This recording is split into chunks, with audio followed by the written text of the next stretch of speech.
talking about what store? Where was Parker's store. Parker's. That would be where Bud's home is, or Bud's barber shop. That was Parker's grocery store. I don't even, Howard, do you remember what his first name was? Marie was their daughter. I can't think right offhand, no. Well, I guess I couldn't tell you what it was. I It don't wasn't, know but- either. He was just Mr. Parker. Yeah, that's, just Mr. Parker, and, it was quite an experience to be served by him. Neat. And so the store was one of the functioning businesses here in the town, and At that time, it was the only store, grocery store. The only other business at that time was Stevens's Garage, Esky Stevens's. And of course, on this side of the river, of course, the Orchard operated over on the other side of the river. So I have a picture of Lozelle Waterman in that store. Was he there before or after Parker, do you know? It must have been before, because when Parker's went out, that was the end of it. The other store opened up. Who had it? Swick's? Swick's opened up where the apartments are down here. Dunkel. Dunkel. Dunkel's. Dunkel. Yeah. Dunkel. What's that story?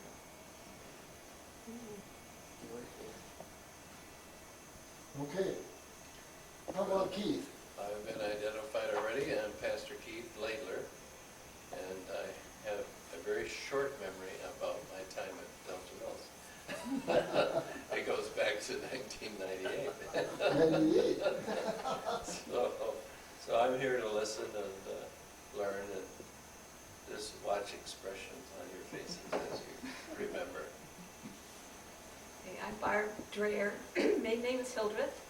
I'm Dick and Eileen Hildreth's daughter, and we live next to the Carrier Creek Bridge on Old River Trail. And I've lived there all my life except 8 years when I was married, and then when my husband died, I came back and I've been here since. That's all for now, but I'm sure I'll talk later. Okay. Okay. Me? Yeah, Howard Miller. I live across the river up on the hill, just up the hill from where Bart lives.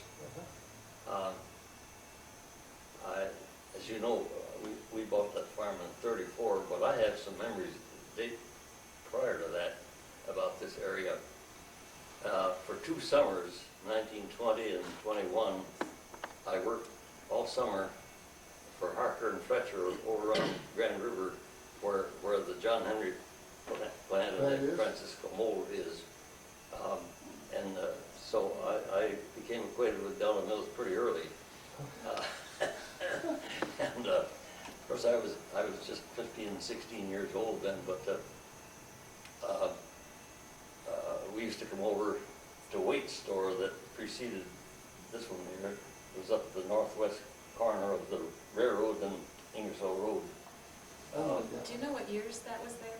20 and 21, well, no, the years I was here was 20 and 21, but I don't know when. You don't know when it started or stopped? Because I haven't been able to find that out, because that was my dad's relatives. That was his aunt, Yeah. Carrie Waite. Yeah. Well, he was Les Waite's father, and really stepfather of Kurt Fox. Right. Yeah, yeah. Anyhow. Tell them about the tunnels. Oh, yeah. One of those summers, and I can't remember which one, Grand River was paved. It had been a gravel road up to that time, and I have very, very sharp memories of that because I went home for Sunday on my bike, and that year it was awful hard to get down that road because it was all torn up, and some of the time I couldn't even go that way. But they got all the aggregate and cement by rail, and they dumped section where the railroad crosses Ingersoll Road, right near where the depot used to be. And the contractor dug a small tunnel underneath the railroad and ran a narrow gauge railroad with a little locomotive and hauled all the material from there out both ways, both directions from Ingersoll Road on Grand River, and they had the mixer right at the site like they used to do. Didn't have ready mix, of course, in those days. No, Yeah, it worked very well. well, I bet. Yeah. They made a tunnel underneath the river? Yeah, but it wasn't very big. It was the locomotive was probably only about that high, Yeah, and the narrow gauge track or something like that. yeah, And yeah, they just dug a hole. You know, the railroad is a little bit above the Yeah. grade around there, and there's a hole right underneath the railroad, and the locomotive went right through there and down Ingersoll Road. are you getting this done? I'm getting it, yeah. I hope so. Yeah, and it worked very well. But I wished I could remember which year that was. I can't remember, but I know it was one of those two. Was that? Yeah, I had trouble going back and forth to home for Sundays. Sometimes after, all these people around here were, most of them were customers of my dad and uncle in the store downtown, but they always need other things. And quite often in the evening, they'd come over here to Waite's store for something and say, want to ride along? And so I often did that. So I was quite familiar with Waite's store there. Where was the depot? Huh? Where was the depot? Well, it was southeast of the intersection. It'd be on this side of the track and on the east side of Ingersoll Road. That was there for a long time. That was there even, I think it was there after we bought the farm. At least I remember it very clearly. was it a big building or? No, but it was a railroad depot, and it was a legitimate stop. I think they had to flag the train in order to stop it, but it would stop there if you wanted to ask to. And Jack Wilson had a coal yard there too. Oh, yeah. That you probably remember some of that. You remember that, can't you, Alan? Yeah. Like what he was saying, if some of you folks have something to add to it, you know, to what he's telling us, boy, this is all news to me. That's why I brought it up, because the other night, that didn't come out. Oh, And that's a part of history of the township as a whole in this area. But Well, I have lots of memories of early days there. For instance, both years I helped on the threshing crews. They would use Craig's threshing engine and separator and go around each farmer on here and share work to do the shag. But that was kind of common way to do things. But as a result of that, we'd go to all the farms around here and help thrash. oh, yeah, yeah. You probably would remember that. Oh, yeah, I remember the thrashing, Yeah. Well, thank you. yeah. thank you. I think everybody here knows, but for people who may see this later on, would you tell how old you are, Howard? 100. Yeah. I've been lucky. I think that's a awful great thing.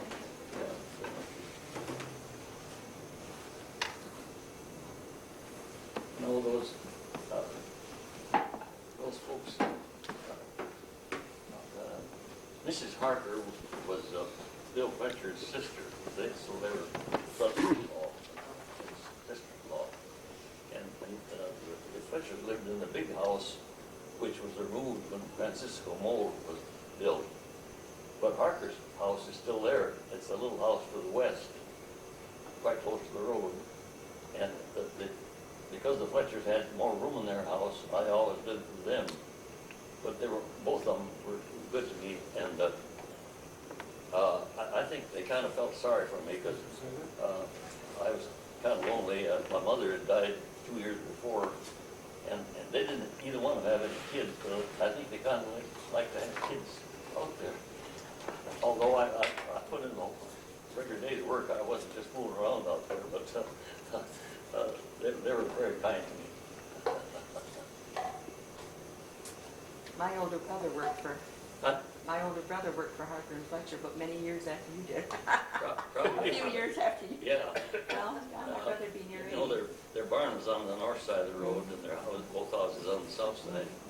In fact, some of these folks, you must remember Harriet Harker, Oh, yes, because she lived longer than the rest of them.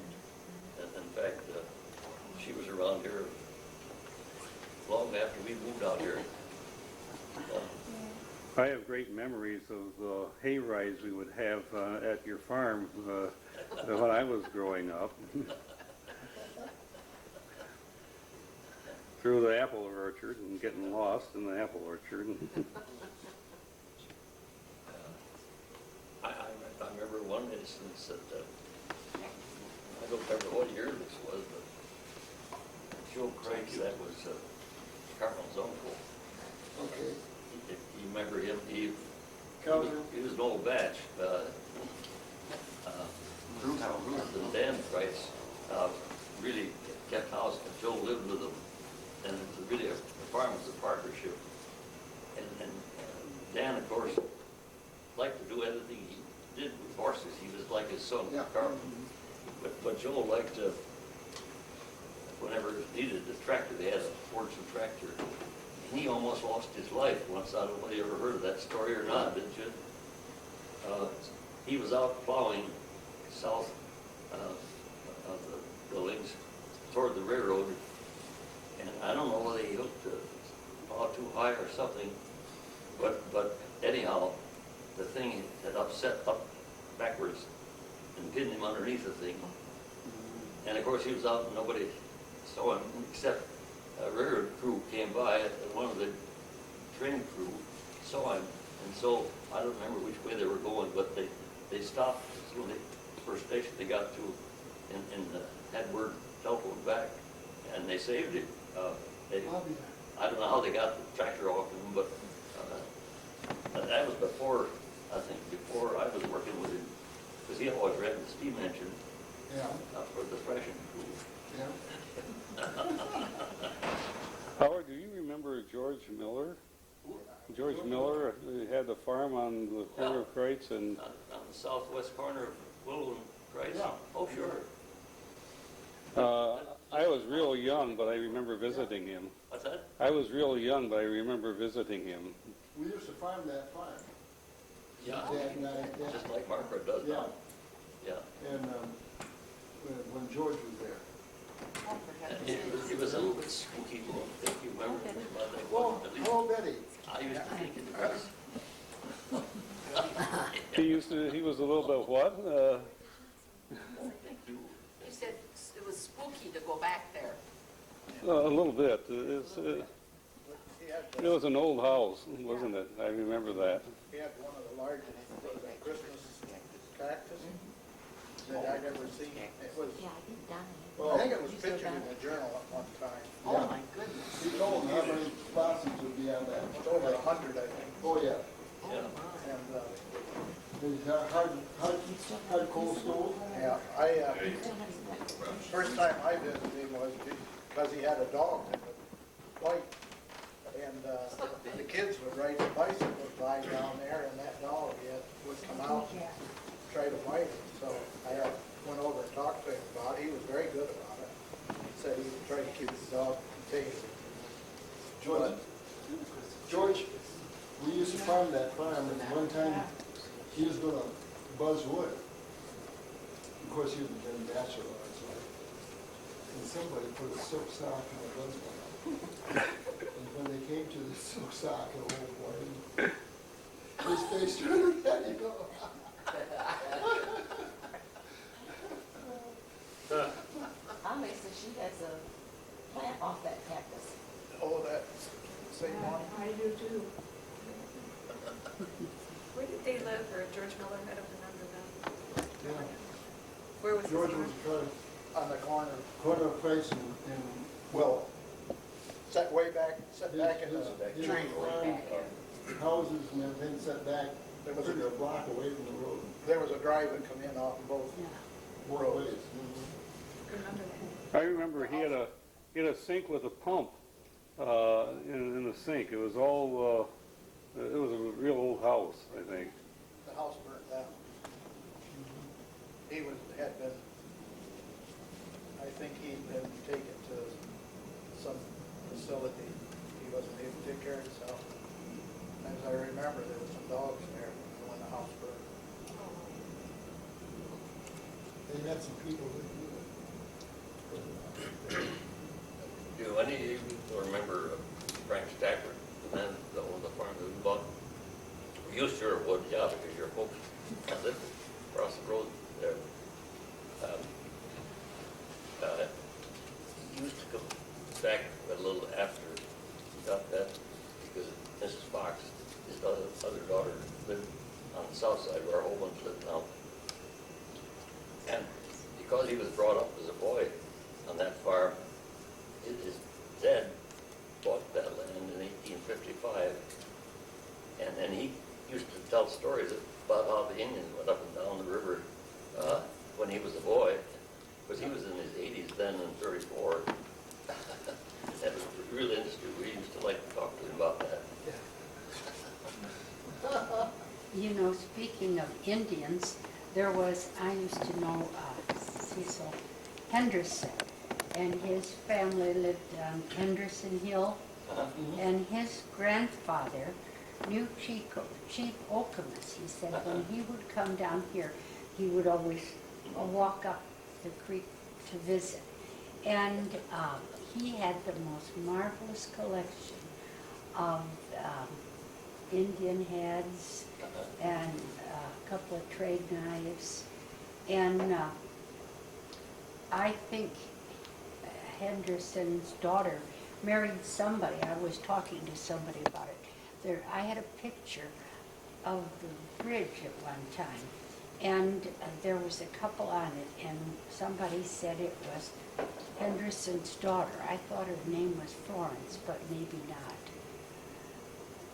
But there was a picture of her and a man on the bridge. When you mentioned Henderson, my grandfather always used to mention the creek Yeah, was Henderson Creek. It Yeah, wasn't yeah. Kennewick, it was Henderson Creek. and that was always Henderson Hill. Yeah, Henderson And if Hill. you got a new car, you had to go out and see how, if you If it lived in went- Lansing, you took it out to see if you could go up Henderson Hill. That's interesting. Yeah.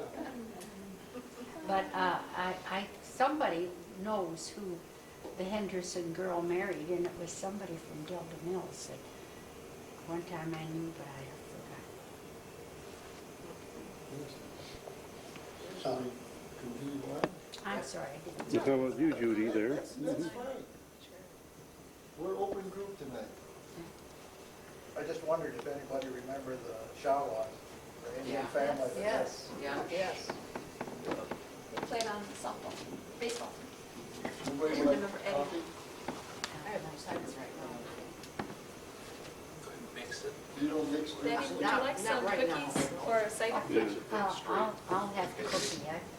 I just came from dinner, and I didn't take time to have any dessert. Oh, thank you. Cider or coffee? I'll have a little cider. Oh, that's right, we missed you. You're not taping us, right? I had originally planned that we go around and name, Thank you. say our names. We're starting to get into it. This has kind of turned out to be fun this way. So as long as we keep going, I think you're next. All right. Judy? And you're on camera, so. I'm Judy Headland. Howard Hunter is my father, and I was 2 years. Was I 4 years? I was 4 years old when we moved out here. Started school out here, and really had to walk by myself.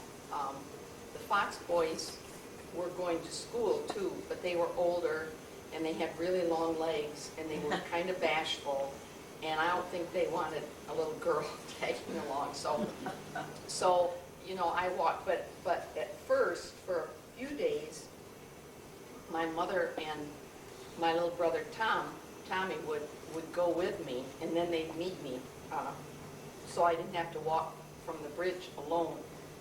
And finally, my mother decided that I just had to come by myself. So she said, well, today, Judy, you're going to walk home, and I'll be at home. And she was out hanging up the laundry, and she heard this quavery little voice singing the chorus of Old Black Joe, I'm coming. I was a little bit scared, but I have a lot of good memories of going to the school here. My first year of school, beginners, not kindergarten, beginners, Marion Pearson was my teacher, and it was her first year to teach. And I don't know where she went after that, because my first grade teacher was a Mrs. Ellsworth. It wasn't Marion. And at that time, and the other teacher in the building was Mrs. Winslow. She had the older grades, but at that time we were all in one room, 8 grades all in one room. But when we came back after Dad got out of the service after the war, they had put the second room on. Barb's we came back in February, and I think that year Barb's mom, Aline, was the teacher, and then there was a different teacher the next year, and the third one the following year.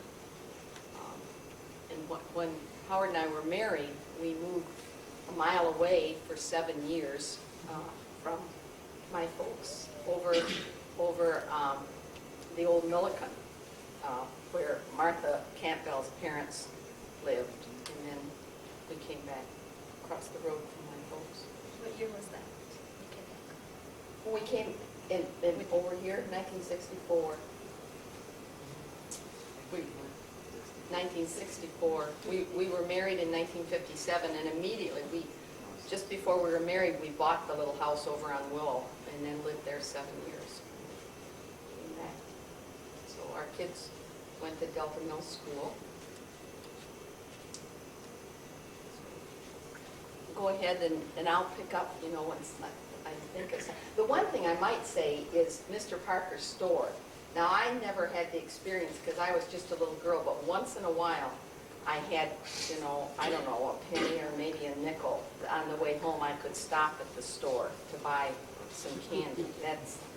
And I remember the gas pump, you know, with you could see the gas going up in the... Howard Hedlund, husband of, the house, that Mike mentioned, the house, no, I'll back up. Our church group came out to the Hunters for one time to help Judy pick raspberries, and would have a party or something out here, and I remember they said something was mentioned, Delta Mills, and I didn't know what it was. You know, a city slicker like I was the other side of Waverly, Delta Mills, when I found out, that was just way out there in the country. But the house that we moved into, Mike mentioned, was the Huxtable boys were born in it when it was on Kreitz Road, and that was only about 2/3, and that was 100 years old then, in 57. So this went back in the 1840s. That house, and it was moved. I don't know where it was on Kreitz, but that was moved over there, and then an addition was put on it. But then we used to have a bunch of turkeys would come over and visit us once in a while, get out, and it was fun there. And then we built up, set out here in '64. But if we get into museums and stuff, I'd like later maybe talk a little bit about that, because I'm familiar with another museum of a township. So, pass it on to you, Doug. Uh, Hey, what I can do is I'll give my story over here. I'll set this up so I can talk for a minute. I've got a couple of memories to say.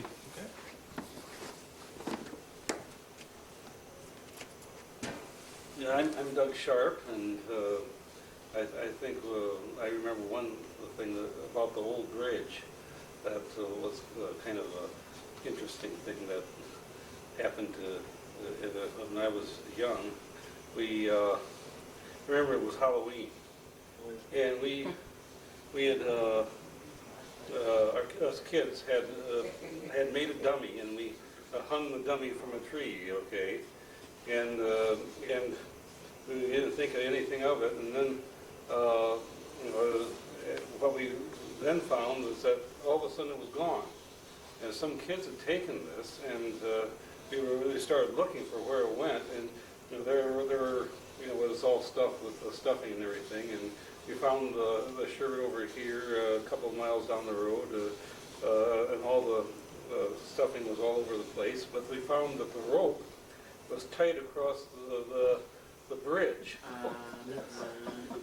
So about that high, so that if anyone was coming along in the car and didn't see the rope, they would have been in trouble. And so I thought that was sort of... The thing it was my good move. Yeah, that was Lucky for you don't get lost. a good thing, though. We found it anyway. When I was in high school, I used to work for Archie White. And of course, Archie White is one of the other few businesses that was in Delta Mills, and he built pipe organs. And I remember him taking I guess my first job he had one of those old pipe organs that he had in his shop, and I was underneath that thing, taking it all apart and everything, and all of a sudden you come in and start playing the thing, and underneath it it's quite loud. But he was an interesting character to work for, and actually I appreciated him because he gave me a start in the working life, but he had a passion for old cars, and he still has his 1940 Packard, I believe, and he had a guy working for him. His name was Bill Schneider, and Bill wanted me to go to New Jersey with him to pick up the 1938 Packard. Well, I went with him, and I don't know what you thought of that whole business, but we were supposed to go out there and drive it back, and we'd be back that weekend. Well, it took us over a week because the poor thing would boil over every 10 miles or so, and we got it as far as Mount Holly, New Jersey. We had a guy look at it, and he says, well, the radiator needed to be cleaned out, and so we pulled the radiator, rotted it all out and everything, and got it all back together, and after a day or so, and started back up, and it boils over again. And so we decided, well, we need to do something. He says, well, there's Packard Parts Unlimited in Groveland, Massachusetts. Yeah. So we leave the Packard in Mount Holly, drive all the way up to Groveland, Massachusetts, only 600 miles. And they said, well, it might be a cracked head, and so we got a new head for it. We came back and put the new head on it, after driving all over the country, and we got put the head back on, and it boils over again. And I didn't know what to do, and but finally, I got to thinking, Bill was swearing at this car. I told him, don't swear at the car, you're jinxing us. And by golly, that next day, there was a blinding thunderstorm, and they kept the engine cool while we were driving across the mountains. Oh, And the next day, it turned out warm and didn't boil over at all. So, that was a strange time, but, yeah. there were, that caused a few problems, but it was an interesting experience. That's how I lost my hair. What year was that? Oh, 69. Well, that was when I was young and foolish. Now I get to spend turn. I'll turn on Doug here. I'm Doug Hildreth. I grew up here all my life. Born and over here off the. Hey, come here. Born in Lansing, of course. Hospital and lived over off what is now Delaware, or is now Old River Trail. Keep changing names on us. And I still live in the area, about 3 miles away. Didn't get very far from home. One thing I remember, he was talking about Doug was talking about the bridge down there, and I remember when we were kids, everybody knows it was an old metal framework bridge, and we used to walk across the top of it. We weren't satisfied with walking on the platform. We had to walk across the top. Your mom didn't know. Our folks never knew that either, but we did it. You and who else? Well, should we educate everybody in the neighborhood? Remember, your testimony will be used against you in this court of law. Yes. So it was pretty much the ones that were crazy and brave or whatever. The rest of them just walked across the bottom. But we used to do that on the bridge, so that was fun. Howie Holman, probably. I don't think he was old enough We when were we too did much it. younger. Yeah. We didn't get involved in all that stuff. I think, Doug, you should mention and talk about your dad, and then you helped in a printing business. That's another business that was. That's Yes. true. There was Hildreth Printing was in. He opened that in about 1953. He moved into his own printing business. He worked for other companies in Lansing previous to that. First year was open. It was on the back porch of the house, outdoor porch. It was wrapped with some old vinyl tarps that he brought back from the service, and that was our printing room. It was out on the back porch for the first winter. That was kind of interesting. And then, of course, he built the building next to the house, and that's where he worked the rest of his life, so out of that building. Come on in, Scott. Sit down. I think Camera shot.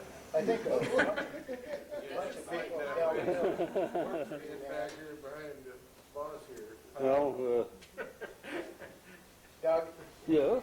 I'd say a bunch of people Oh. in Delta Mills worked for your dad at different times, Off and on, yeah. for I know my wife periods of time. had worked there, Elda Jones, Yep. doing correlating. They had that, used to have that round table. Yep. I've been sitting Organizing papers and putting books together. And, yep. Yeah, he employed My quite a few dad people always for- said that when he had all the ladies in to do that, he said, I think they just like the gossiping part the best. They got caught up on everything. social circle art there. stuff in Yes. here. No. It's, Let it, unleaded. Yeah. all of it? It's- So Betty, are you next year? Well, I guess I can, and I think I'm the foreigner of the bunch, although I firmly believe I was fated to end up in Delta Mills. I was from Lansing, and when I was very young, my grandparents lived at the corner of the farmhouse at the corner of Waverly and Delta River Drive. And my grandfather, I understood, hauled grist down Delta. Anyway, he drove wagon and horses down Delta River Drive. I think maybe he went into I think he went to Grand Ledge that way. But when I was there, I had I have two aunts that are, my mother was the oldest in a big family. And I had two aunts that were not too much older. I think one of them was 8 years older than I am, and another was a year or two older than that. And I loved to spend time out there with them, you know. But periodically I would get mad at my grandma, who ran a very tight ship. She was a wonderful woman, but she took no nonsense. And I would threaten to run away to Delta Mills. And I could only get as far as the first house, which is where the wildlife preserve is now, because Billy Gerd lived there and he had a mean old dog. But I wanted to go to Delta Mills because my aunts were young ladies, and they used to go to Delta Mills to the square dances. And so I really thought that must be a marvelous place, and I always was going to run away and go there. I also met my husband there. He was friends of the Pino boys who lived just across Waverly, and he used to come over there and play with or ride the horses. And Waverly did not go any further than Delta River Drive at that time. And I used to hang out on the fence and watch the boys with the horses. But we came back to we came to Delta Mills sometime in the early 40s, because my husband was going into service, and we had wanted to, and we had sold our house in Lansing. So we lived in the old farmhouse on Canal while Bob's folks were getting it ready to move in. I remember one morning we were in bed and the carpenter came through the room, climbed out the window on the siding. In fact, I'm not sure. They had moved that from where my house on Canal Road was. That's where the old farmhouse stood. And every time anybody saw us, they would say, "Oh, you live in old man Hiscock's house. He used to raise horses for the Grand Ledge Fire Department." And there was a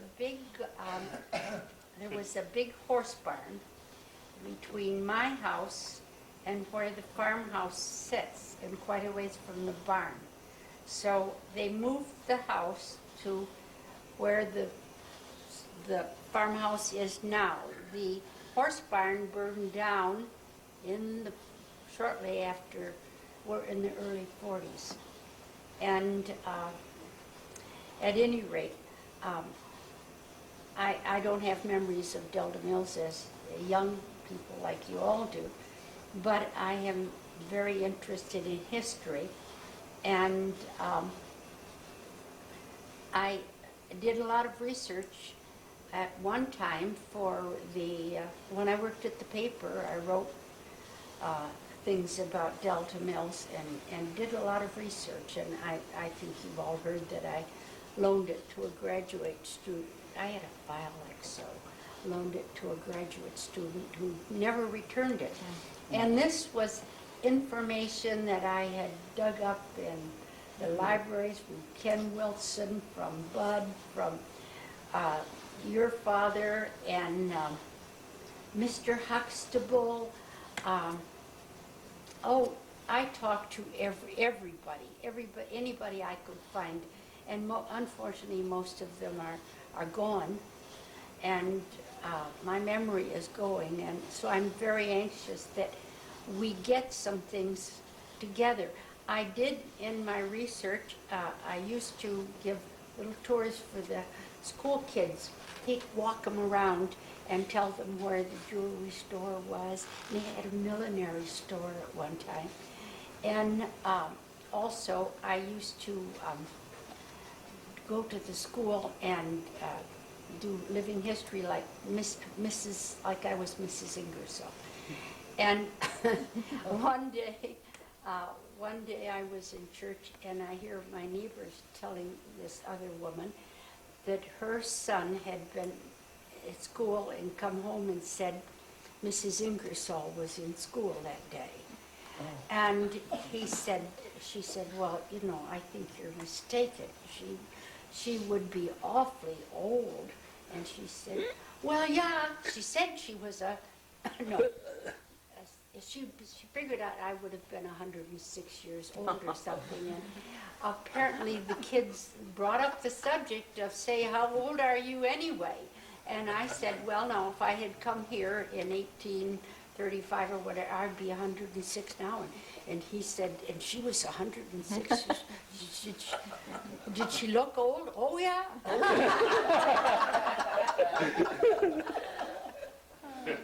That's it. Just a second, Her mother's family were the Larsons, who lived down on Saginaw, and she apparently has some pictures of the Larson house, and some of the church at Delta Mills and Delta Center. Both, her grandfather was the circuit rider for the 3 Delta churches. that was Charles Kelsey, was that? I don't remember what his first name was, but it was. It seems though there was some records in the church. Yeah. It says Charles Kelsey. He did Millet and Delta Center Methodist and Delta Mills Methodist. Just like Monk Skirvin did. Yeah.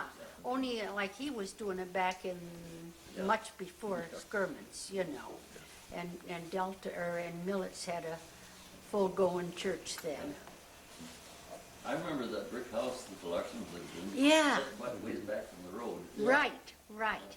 And Viola Kelsey was a Larson. Oh, yeah, I know. Yeah. They were good friends of ours. Yeah. And I understand Viola always kept a scrapbook. And there's a good source for material there if somebody has a chance to go through it.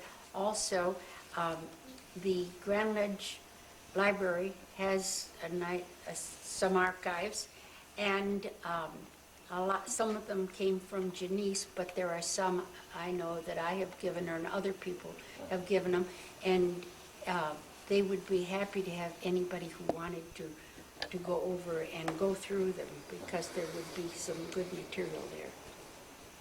Were you related to the DeVries? No. No, they lived there later then. Yeah, my grandparents lived there a long time before DeVries, when it was, Waverly was just willow on both sides and ditches, and then it didn't go on beyond there. There wasn't any bridge there. No bridge. I can remember when they built that bridge. Yeah. Well, you're Heads up, though. And it was, Charles Taylor. right, so it's probably in 45, all in there. Okay, it's your turn. I'm Ada Buckmaster. I didn't live in Delta Mills, but I came here as a youngster to church, and I'm more associated with the church probably than the village itself. However, several times walked to church from Stoll Road, and that was quite a long walk for a youngster. And I do remember coming to square dances over at the Grange Hall. We used to have square dances there. And I can remember when it was gravel road out here, and I can remember we used to have to go outside to go to the bathroom. And my husband and I, Jack, we were married here in '56, and I had been baptized here, but they didn't have record of it in the church records. So I was baptized again. I probably needed it, but anyway. I was baptized again with my husband, and our son was baptized here. And it was kind of interesting when they talked about the bridge. It brought up a memory of John, when our son, when he'd go bicycling, coming into Delta Mills, and he had a collie dog named Trinka. Well, she'd follow him, but she would not walk across that bridge. She'd swim the river and then come up and follow him on through. And then I can remember when they talked about working for different people in the area. John worked at Hunter's picking up apples. I think each fall when he was younger, and just a lot of good memories of the church here in Delta. Okay, Annalee, how about you? Well, I was born on what is now Old River Trail. And I lived there until I was 18. And I remember when the Hunters moved in, and Mr. Hunter's always asking me if I remember my father used to keep his cows over there in his barn for a while after they moved in there. Yeah, until we took the barn down. And I said something to my brother about it because I didn't remember it. And he said, oh yeah, said he kept his young cattle over there. And he said they couldn't figure out why those cows were so riled up all the time. But he said he used to go over there, and I think it was the Star twins that went over there with him. They'd go over there and get a hold of their tails and let them drag them around. That sounds like Elvin Star. Oh, pasture skiing.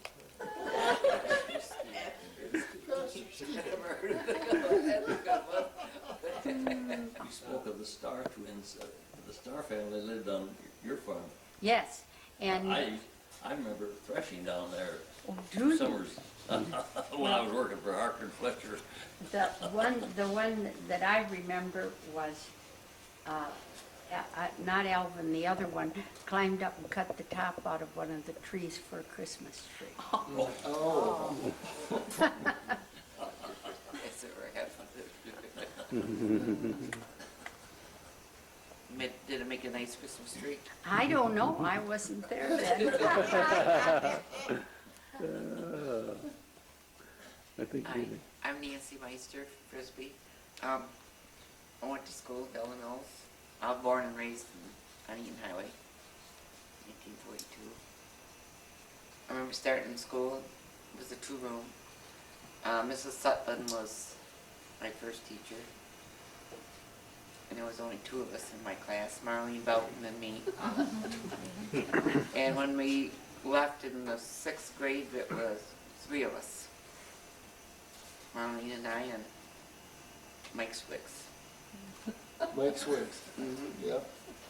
But every once in a while, we'd pick up one once in a while, and then they would move on. And it was 2 of us most of the time during like school years at Delamos. You remember Mrs. Sutton? No, you guys are younger than me. Somebody I was going to mention that I was always such an important part of my childhood when I was coming here was Edna Schultz, and I'm sure Yes. many of you remember her. She was such a wonderful Sunday school teacher person. Yeah, I grew up with Edna Schultz as my Sunday school teacher, and remembered her. And I remember when she passed away, we, you know, all were sad about that. And I still have a little vase that she gave me for Christmas.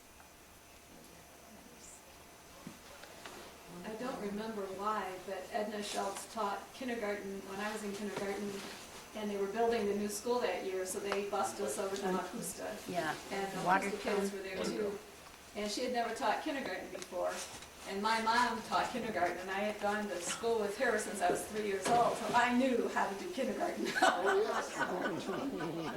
remember my mom said, when we got older, she said, yeah, Edna told me she didn't know how she would have gotten through that year without you. Because I knew how to do everything that needed to be done. And I'm sure I didn't hesitate to tell her I wasn't doing it. Precocious child, well, Mrs. Sharp. Oh, I'm Donna Sharp. I'm related to this guy over here. You're related? Sure, Okay. you're my husband. Anyway, we've always gone here to, well, not always. We started out at Trinity Church and came over here about the same time that they formed the Trinity, the 3 churches.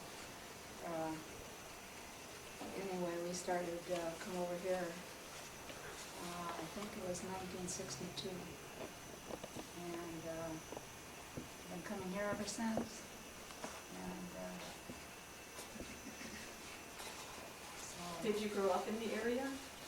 no, I'm a city girl. I was growing up in Magnolia's, Lansing, Oh. 108, North ID Magnolia. 57009. He must have called that number. But as far as it is back when, I just hearsay, you know, all the things that he's told me before about Delta Mills and so why don't you take it from there? Okay, I'm Bruce, and our farm was on the corner of Waverly and, Saginaw and Elmwood. So we was kind of over in that area, and I don't know too much about Delta Mills, except that I think it was Walt Huxtable got me, I was calling square dances, and he got me to call at the Grange Hall. I don't know how many of you folks came when I called or not, but a lot of you folks did. And you remember the floor would bounce so, and there used to be a porch out the, there's a door way up high on the back end of the Grange Hall, and there was a porch out there, and that's where they put my record player. And to keep it from bouncing, the needle would just chink across it. And so that would make a mess of my calling. Of course, that was a mess anyway. But the other thing that I can remember is what Dad tells. He tells about playing ball on the island down here. And how they got across, I wish I'd found out. They must have waded across because there never was a bridge across there that I know of. Dam. There was a dam there. Was the dam connected to the island? Yes. Huh? The dam was connected? Yeah, I Well, remember maybe that's how they got there. That's something my dad said. He used to get there. They walked across the dam. I Walked remember across the talking dam. about that, yeah. Well, that answers my question. I never knew. And I thought, well, they must have waded. But, Well, in the so- summer, but he summertime they said could, it- sometimes yeah. it was shallow. That's a good sized island. Yes. I think it's an acre or plus. 4.5. Huh? 4.5. 4.5 acres. Well, But they So- must have had quite a ball field down there because his dad told me, and I had a list of some of the teams. One of the teams I remember was the Lansing Colored Giants. And they had, must have been part of a league because there were about 7 teams that he said played down there. yeah. I've lost that. Well, evidently there was, I never been on the island. And so, but Dad tells it. And another thing he told, that at one time, maybe you all know about this, that there was a decision to be made to whether the capital was going to be in Lansing or Delta Mills. Yeah.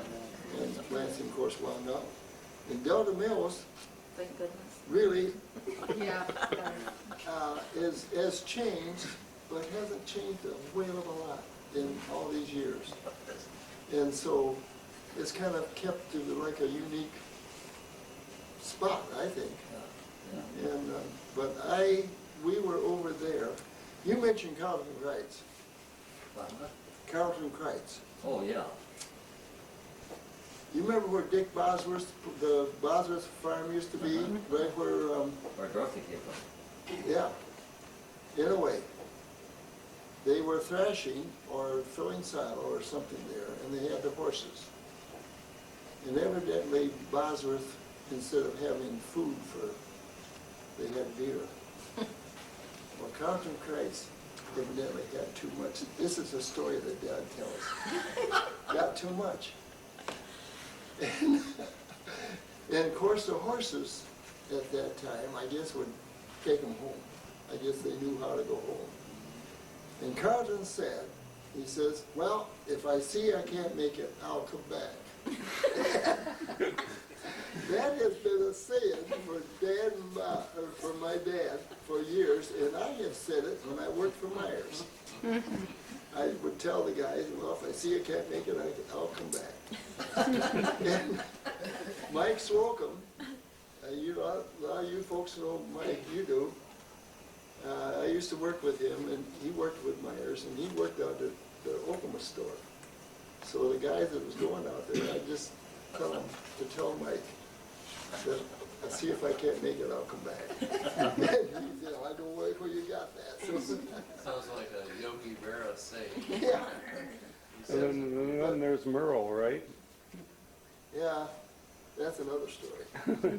But as far as knowing a lot about Delta Mills, I guess I don't, except I formed some clubs over here. I had one in the school.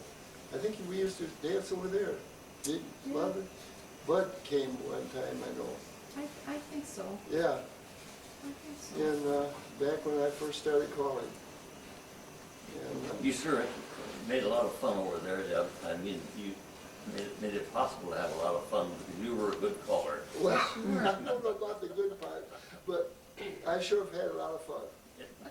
I used to call for church groups. I did one night stand, and You came down to Westminster. We Yeah. Oh, asked you yeah. to come down to Westminster once. oh yes, well, several And times. taught, you know, most of the people down there had no clue about square dancing, Yeah. and you taught them.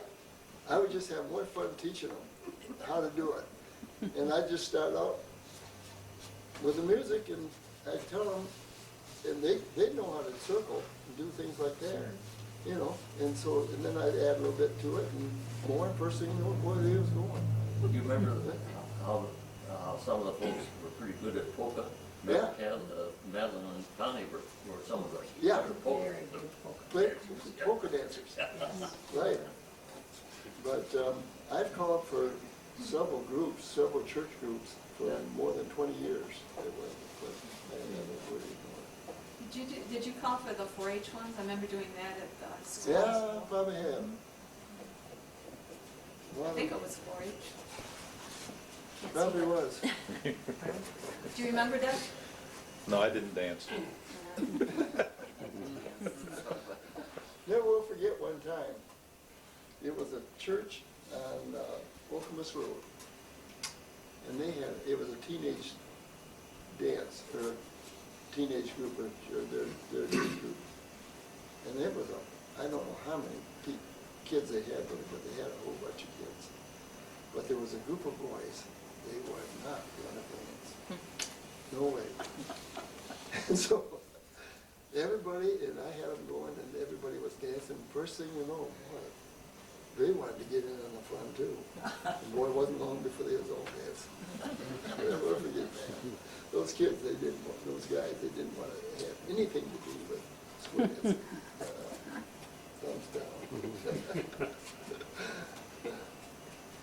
So I guess that's about the extent that I have for Delta Mills. Been a fun place, though. You know, just a good group of people. And how do I explain? So, except for guys like Scott Reeves here. Well, Go ahead. it's good and bad, I guess, both sides. Good and bad. Well, I am Scott Reed, and I probably am the youngest one here, but I did grow up in the area. I've been here 49 years, my whole life. I was born over the hill here by the Stevens Garage. Lived in that house until I was probably, I guess 12 or so, and walked to school up here every day, grade school. Went from kindergarten through 6, and then went to Hayes School, and I was the first actual 8th grade graduating class, I think, that graduated out of Hayes at the time when that was a new school. And, graduated 8th grade there, and then went to Sodden and Grand Ledge for 1 year, 9th grade, and then 10th, 11th, and 12th at the high school. But I have a lot of family in the area on both sides. My mother and father. My mother's a Hiscock. My grandfather lived here across from Bud's Barber Shop, and all my mother's sisters, there's 6 girls, all live pretty much in the area, and most of them are still here in the area. My dad lived across the river